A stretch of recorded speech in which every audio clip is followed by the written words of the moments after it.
Friends, Jharkhand RS classes में आप लोगों का बहुत बहुत स्वागत और बहुत बहुत अभिनंदन। तो चलिए आज हम लोग प्लांट टिश्यू को आगे बढ़ाते हुए आज हम लोग पढ़ेंगे जटिल अस्थाई उत्तक को समझेंगे क्या है। पहले पिछले क्लास में हम लोगों ने देखा था सरल अस्थाई उत्तक, आज हम लोग जटिल अस्थाई उत्तक को समझेंगे। जटिल अस्थाई उत्तक, इसी को हम लोग कहते थे कॉम्प्लेक्स परमानेंट टिश्यू। ठीक है। हालांकि देखिए जटिल अस्थाई उत्तक क्यों, अस्थाई उत्तक मैंने पहले ही बताया था प्रीवियस वीडियो में। अस्थाई का मतलब इसकी जो कोशिकाएं, इस उत्तक की कोशिकाएं डिवाइड नहीं होती, यानी कि डिवीजन नहीं करती, विभाजन नहीं होती। ठीक है। जटिल का अर्थ हो गया कि इसकी जो कोशिकाएं हैं, इस उत्तक की जो कोशिकाएं हैं भिन्न भिन्न मानी ये उत्तक जो है भिन्न भिन्न कोशिकाओं से मिलकर बना होता है, डिफरेंट कोशिकाओं से मिलकर बना होता है। तो जानेंगे पहले। हालांकि आप लोगों ने कभी सोचा होगा, ऐसा इस ध्यान आया होगा कि पौधे में पानी जो है जड़ से ऊपर की ओर कैसे जाता है। ठीक है। और जो पौधे प्रकाश संश्लेषण के दौरान जो फूड बनाते हैं, यानी खाना जो बनाते हैं, तो उसका पूरे प्लांट बॉडी में, यानी पूरे प्लांट में ट्रांसपोर्टेशन होता है, वो कैसे होता है। ठीक है। आपने कभी सोचा होगा, इस पर गौर किया होगा। तो इसका रीजन क्या है, आज उसी को हम लोग जानेंगे। ठीक है। तो इसमें जटिल अस्थाई उत्तक में हम लोग दो उत्तक को पढ़ेंगे मेनली। ठीक है। एक हमारा होगा जाइलम, ठीक है, जाइलम होगा, और एक होगा फ्लोएम। ठीक है। और ये जो है आपका जाइलम और फ्लोएम।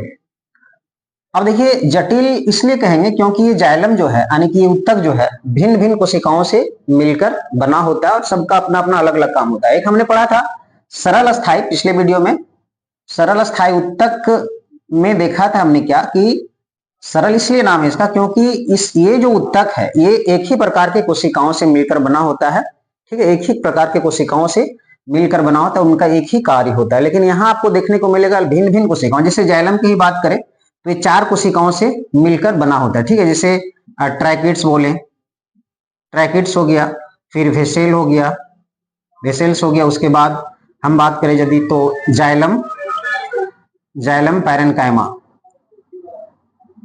पैरेन्काइमा हो गया, और एक आपका है फाइबर, यानी कि ये फाइबर जाइलम। तो ये आपका ट्रैकिड्स हो गया, वेसेल हो गया, जाइलम पैरेन्काइमा हो गया, और एक फाइबर जाइलम हो गया। 4 कोशिकाओं से मिलकर बना होता है जाइलम, और चारों का अपना अलग अलग वर्क होता है। ठीक है।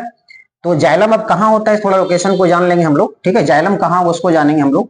तो ये मान लेते हैं कि यदि स्टेम है, ठीक है, पौधे का यदि तना है, तो जाइलम जो है मैंने पहले पिछले वीडियो में बताया था कि कैम्बियम जो होता है, तो कैम्बियम टिश्यू जो होते हैं वही विभाजित होकर के धीरे धीरे, है ना, यानी कि विभेदन होते होते क्या बन जाता है हमारा, ये जटिल अस्थाई उत्तक के रूप में, यानी कि जाइलम और फ्लोएम के रूप में कन्वर्ट हो जाता है। ठीक है। तो अब इसमें कहाँ होता है, यदि मान के चलते इसका क्रॉस सेक्शन एरिया हम काट ले, ठीक है, तो इस तरह से यदि काट लिया जाए तो इसका कहाँ होगा, इसका हम लोग थोड़ा सा बात करें। रिंग के जैसा ये देखिए, इस तरह से रिंग के रूप में आपको दिखेगा। ये नली आपको दिख रहा होगा, इस तरह से जो नली गया है ना, पाइप जो गया है, तो इस तरह का दिखेगा आपको। तो ऐसे यदि इसको डिवाइड कर दें तो ये वाला पार्ट जो है, अंदर वाला पार्ट जो दिख रहा है आपको, अंदर का पार्ट, ये आपका होगा जाइलम। ठीक है। और बाहर वाला पार्ट जो होगा वो फ्लोएम होगा। ये तने की बात है। ठीक है।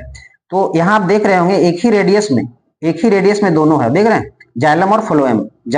तो जाइलम अंदर वाला पार्ट होता है, ठीक है, फ्लोएम बाहर होता है। इसको भी थोड़ा ध्यान दीजिएगा। ये हम तने की बात करें। और रूट्स में जड़ वाले पार्ट में यदि करें, जड़ वाले पार्ट का क्रॉस सेक्शन ले यदि, तो जड़ वाला में इस तरह से स्टार के रूप में आपका होगा जाइलम, और यहाँ जो होगा ये इस तरह से फ्लोएम होगा। ठीक है। ये रूट का हम बात कर रहे हैं, रूट में इस तरह से होगा, यानी ये जाइलम देखिए इस तरह से, ये आपका, ये देखिए ये आपका जाइलम होगा, लेकिन यहां जो होगा ये फ्लोएम इस तरह से जड़ वाले पार्ट में देखने को मिलेगा। तो सिचुएशन हर जगह अलग है। जैसे लीफ, पत्ते में यदि बात करें जाइलम फ्लोएम कैसे होता है पत्ता में, तो ऊपर वाले जो एपिडर्मिस में होता है, ऊपर वाले एपिडर्मिस में वो हो जाएगा आपका जाइलम एपिडर्मिस, और नीचे वाले एपिडर्मिस में हो जाएगा फ्लोएम। ठीक है। तो ये सब लोकेशन याद रखना पड़ता है क्योंकि एग्जाम में यहां से क्वेश्चंस बना सकता है। ठीक है। तो ट्रैकिड्स, अब इसमें देखिए सारा काम क्या है, इसको हम लोग वाहिनिकाएं बोलते हैं ना, वाहिनिकाएं हिंदी में। अक्सर आपको एग्जाम में, हालांकि दोनों, कोई भी एग्जाम देते हैं तो दोनों चीजें रहेगा आपको, दोनों लैंग्वेज में, इंग्लिश और हिंदी भी रहता है, तो कभी कभी हिंदी में कंफ्यूजन होता है, तो आप इंग्लिश में यदि देख लेते हैं तो आसान हो जाता है, ठीक है। तो वाहिनिकाएं हो जाएगा, ये होगा वाहिकाएं, वाहिकाएं, ये आपका हो जाएगा जाइलम, जो पैरेन्काइमा है, और एक आपका फाइबर जाइलम हो गया। इसमें क्या है, जाइलम फाइबर इसको बोलेंगे हम लोग, जाइलम, जाइलम फाइबर, ठीक है। अब देखिए इसमें सबसे इंपॉर्टेंट बात यह है कि आपका एक पैरेन्काइमा वाला देख पा रहे होंगे, ये लिविंग सेल का बना होता है, बहुत ही इंपॉर्टेंट है ये, ठीक है। लिविंग सेल मतलब जीवित कोशिका का बना होता है पैरेन्काइमा, जो कि मैंने पहले ही बताया था, पैरेन्काइमा जो है वो यानी कि भोजन संग्रहण में सहायक है ना। तो यहाँ आप सोच रहे होंगे पानी, तो पानी के अभी एकदम थोड़ा सा डिस्टेंस ले जाने तक ये पैरेन्काइमा जो है वो सफिशिएंट है, माने कि उसके रिस्पॉन्सिबल है। हाँ, बाकी रहा ट्रैकिड्स, जिसको वाहिनिकाएं बोलते हैं, वाहिकाएं एक फेसेल है, और जाइलम फाइबर जो है ये 1.5 सेल का बना होता है, 3, याद रखेंगे इसको। एग्जाम में पूछा गया था आपका ग्रुप डी में, है ना, जो प्रीवियस ग्रुप डी जो हुआ था उसमें एकदम डायरेक्ट क्वेश्चन पूछा था। क्वेश्चन ये पूछा था कि ये ट्रैकिड्स और वेसेल, ये दोनों जो है, यही दोनों जल को ऊपर ले जाने में सहायक है, ठीक है। जाइलम यानी कि जल जो है आपको यूपर ले जाने में सहायक कौन है, एक ट्रैकिड्स और एक वेसल, यानी वाहिनिका और वाहिकाएं। और एक चीज इंपॉर्टेंट बात यह है कि जाइलम में जब भी जल जाता है तो यूनिडायरेक्शनल, मतलब एक ही डायरेक्शन में जाएगा, नीचे से ऊपर, ठीक है। लेकिन फ्लोएम में जो भोजन का जो ट्रांसपोर्टेशन होता है, मतलब ये दोनों डायरेक्शन में बाय डायरेक्शनल होता है, या फिर हर पार्ट में ये ले जाता है, ठीक है, ऊपर भी जाएगा नीचे भी आता है, ठीक है। तो ये थोड़ा सा इसमें डिफरेंस आपको देखने को मिलेगा, ठीक है ना। हालांकि फ्लोएम का भी हम डिस्कस नहीं कर रहे हैं, अभी हम लोग जाइलम में चल रहे हैं, तो कुछ चीजें हैं जो यहाँ क्लियर करेंगे हम लोग। तो ट्रैकिड्स जो होता है, या अब सारी जो सेल होते हैं इसमें, अब तो देखिए ये आपका ट्रैकिड्स हो गया और जाइलम फाइबर हो गया, जाइलम, और ये आपका जाइलम, ये वेसल हो गया, ये 1.5 सेल का बना होता है, ठीक है। इट मींस इसका जो स्ट्रक्चर होगा, देखिए पहले आपको मिलेगा ट्रैकिड्स, तो ट्रैकिड्स का कुछ इस तरह से स्ट्रक्चर होगा, जिसका दोनों एंड देख रहे हैं टेपरिंग होगा, मतलब एकदम नुकीला होगा, ठीक है। और इसमें पोर्स आपको नजर आएगा, इस तरह के सेल होते हैं ट्रैकिड्स का। उसके बाद आपका ये फाइबर आएगा, जाइलम फाइबर जो होगा, ठीक है, इस तरह से आपका जाइलम फाइबर होगा। उसके बाद ये आपका वेसल आएगा यहाँ पे, और वेसल जो होगा स्ट्रक्चर उसका एकदम पाइप लाइक स्ट्रक्चर, सिलिंड्रिकल होगा, ठीक है। ये देखिए इस तरह से, और एक गड्ढा जो दिख रहा है, ये पीठ है, एक तरह से गड्ढा बोल सकते हैं, है ना, जिसके सहारे पानी जो है ऊपर जाता है और आसपास के हिस्सों में भी पानी पहुंचता है। उसके बाद एक पैरेन्काइमा है हमारा, ये पैरेन्काइमा वाला हिस्सा, ठीक है, इस तरह से। तो आप देखेंगे फाइबर वाला पार्ट, जाइलम फाइबर, ये भी नुकीला होता है दोनों एंड, ठीक है, और इसका भी नुकीला होता है। दूसरी चीज, इसकी कोशिका भित्ति में लिग्निन होता है, पहले ही बताया था मैंने, लिग्निन, ठीक है, लिग्निन होगा। प्रोटोप्लाज्म जो होगा डेड होगा, यानी कि प्रोटोप्लाज्म इसमें नहीं होगा। प्रोटोप्लाज्म मतलब बोले तो कोशिका द्रव, जिसको साइटोप्लाज्म भी कहते हैं, तो एब्सेंट होगा, ठीक है। ये भी क्या होगा, एब्सेंट होगा प्रोटोप्लाज्म, इसलिए ये डेड है पूरा तरह से। प्रोटोप्लाज्म क्या है इसमें, एब्सेंट है। तो इस तरह से ये वाला जो दिख रहा होगा आपको, ये इसी को हम लोग बोलेंगे ये वेसल्स, ये दिखाई दे रहा होगा आपको, वेसल्स, ठीक है। तो इस तरह से कुछ कंस्ट्रक्शन होता है हमारा जाइलम टिश्यू का। तो इधर हमारा हो गया क्या, ये ट्रैकिड्स हो गया, ठीक है। उसके बाद फाइबर, हाँ एक चीज और, फाइबर का जो काम है इसको सपोर्ट देता है, ठीक है।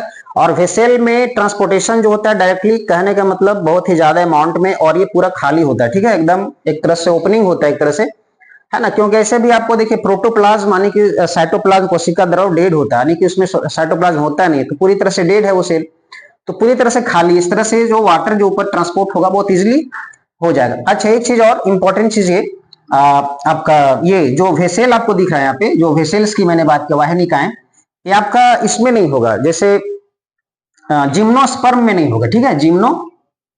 जिम्नोस्पर्म में ये चीजें देखने को नहीं मिलेगा। जिम्नोस्पर्म क्या है, एक होता है एंजियोस्पर्म, एक होता है जिम्नोस्पर्म। जिम्नोस्पर्म का मतलब हुआ कि वैसे प्लांट जिसमें फूल नहीं, जैसे डायरेक्टली क्या होता है कि नग्न बीजी होंगे, यानी कि कोई भी उस पे आवरण, बीज का आवरण नहीं होगा, उसका बीज जो खुला होगा, ठीक है। यानी कि जैसे देखिए कुछ फल कुछ ऐसे होते हैं, जैसे मान ली एप्पल की बात करें, तो एप्पल का दाना कहाँ होता है, सीड्स फल के अंदर कैद हो जाता है ना, तो इसको नग्न बीज तो नहीं बोल सकते, और इसमें ऊपर नहीं रहेगा, खुला ही रहेगा, ठीक है। जैसे एप्पल की बात करें, जैसे देखिए मान लीजिए एप्पल है, तो एप्पल में दाना कहाँ होता है, बीज सीड्स जो होते हैं अंदर होते हैं, तो ये आपका एंजियोस्पर्म में आ जाएगा। ठीक है, ऐसे बहुत सारे, तो एंजियोस्पर्म तो एक लार्ज ग्रुप है प्लांट्स का, लेकिन जिम्नोस्पर्म जो है इसमें बीज जो है वो बाहर ही आपको दिखाई देगा और कोई कवरिंग यानी कि फ्रूट्स के अंदर नहीं होगा, और इसके जो कवरिंग होंगे यानी नग्न बीजी होंगे। ठीक है, नग्न बीजी होंगे, जैसे साइकस हो गया, अपाइन हो गया, देवदार हो गया, है ना, ये सब कुछ प्लांट्स हैं जो जिम्नोस्पर्म के अंदर। तो जिम्नोस्पर्म ये वेसल नहीं होगा। ठीक है, जिम्नोस्पर्म वाले प्लांट में वेसल देखने को नहीं मिलेगा। ठीक है, तो ये आपका जाइलम से था, और नेक्स्ट वीडियो हम लोग करेंगे फ्लोएम से। ठीक है, वीडियो को ज्यादा लंबा नहीं करना है, हालांकि देखिए ज्यादा लंबा करने से शायद इरिटेशन हो, है ना, इस वजह से हम कोशिश करते हैं कि वीडियो छोटा हो आपके लिए, और नेक्स्ट वीडियो हम लोग फ्लोएम देखेंगे। ठीक है, तब तक के लिए धन्यवाद, थैंक यू।